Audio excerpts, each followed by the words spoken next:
Hello दोस्तों, welcome to my channel ज्ञान with अकी। आप सभी का स्वागत है। आज इस वीडियो में हम बात करेंगे कैश डिपॉजिट फॉर्म की। तो दोस्तों, इस वीडियो में हम बात कर रहे हैं cash deposit form SBI bank की। जब भी आप कैश डिपॉजिट करने जाते हैं एसबीआई बैंक में तो आपको एक फॉर्म फिल करना होता है। तो दोस्तों, वो यही फॉर्म है जिसको आपने फिल करना है कैश डिपॉजिट करने से पहले। तो इस वीडियो में मैं आपको बताऊंगा एक करेक्ट वे, बहुत ही इजी तरीके से, ताकि आपको कभी मुश्किल ना आए कैश डिपॉजिट करने में। तो दोस्तों, लेट्स स्टार्ट और शुरू करते हैं स्टेप बाय स्टेप। तो दोस्तों, इसमें सबसे पहला स्टेप है आपने यहाँ पर डेट लिखना है। मैं यहाँ पर आज की करंट डेट लिख रहा हूँ 3 मार्च 2025। नेक्स्ट, यहाँ पर ब्रांच का नाम आएगा जिस ब्रांच में जाके आप कैश डिपॉजिट कर रहे हैं। मैं यहाँ पर चंडीगढ़ सेक्टर 17 लिख रहा हूँ। आपने वही ब्रांच लिखना है जहाँ पर भी, जिस ब्रांच में जाके आप यहाँ पे कैश डिपॉजिट कर रहे हैं। और यहाँ पे आपका आएगा अकाउंट नंबर। दोस्तों, मैं यहाँ पे एक डमी अकाउंट नंबर लिख रहा हूँ। आपने हमेशा वही एक करेक्ट अकाउंट नंबर लिखना है जिसमें आप अमाउंट सबमिट करना चाहते हैं। तो इस चीज़ को हमेशा ध्यान रखना, कोई भी डिजिट गलत मत लिखना। थर्ड, यहाँ पे आपका नाम आएगा, जो कि नाम आपके अकाउंट नंबर में रजिस्टर किया गया है। फुल नेम आप लिखेंगे। देन आपका मोबाइल नंबर, अगेन मैं यहाँ पे एक डमी मोबाइल नंबर लिख रहा हूँ। आप अपना पर्सनल नंबर लिखेंगे। ज़रूरी नहीं है वो नंबर आपके अकाउंट के साथ रजिस्टर्ड हो, जस्ट फॉर द इंफॉर्मेशन आप यहाँ पे अपना मोबाइल नंबर लिखते हैं। देन अगला स्टेप, यहाँ पे आपने अमाउंट लिखना है इन वर्ड्स में। मैं यहाँ 12,000 लिख रहा हूँ। मैं यहाँ पर 12,000 जमा करने की एक स्लिप बना रहा हूँ, तो मैं यहाँ पे 12,000 लिखूँगा।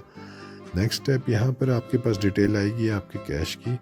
आपने कैश की पूरी एक डिटेल लिखनी है कि आपने सेग्रीगेट करना है नोट्स को, कि आपके पास कौन कौन से नोट कितने कितने हैं। जैसे यहाँ पर मेरे पास 10,000 के नोट 10 है, तो ये अमाउंट 10,000 हो गया। 500 के नोट 2 है, that will amount to 1,000। Then 200 के मेरे पास 5 नोट है, that will amount to again 1,000। और इसका अगर मैं टोटल करूँगा तो ये 12,000 हो गया।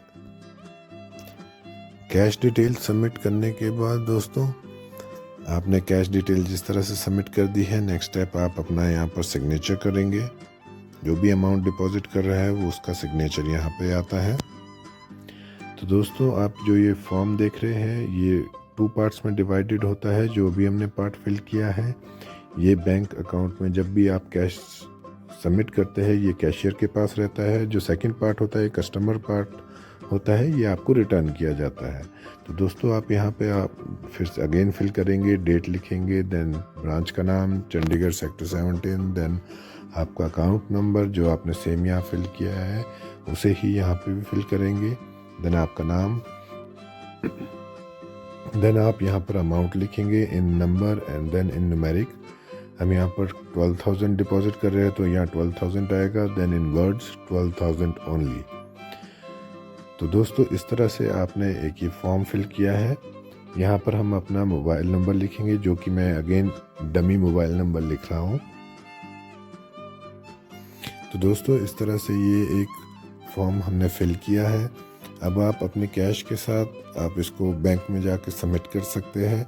तो कैशियर इस फॉर्म को अपने पास लेके कैश डिपॉजिट आपके अकाउंट में करेंगे। देन जो इसका सेकंड पार्ट होता है वो आपको रिटर्न किया जाएगा।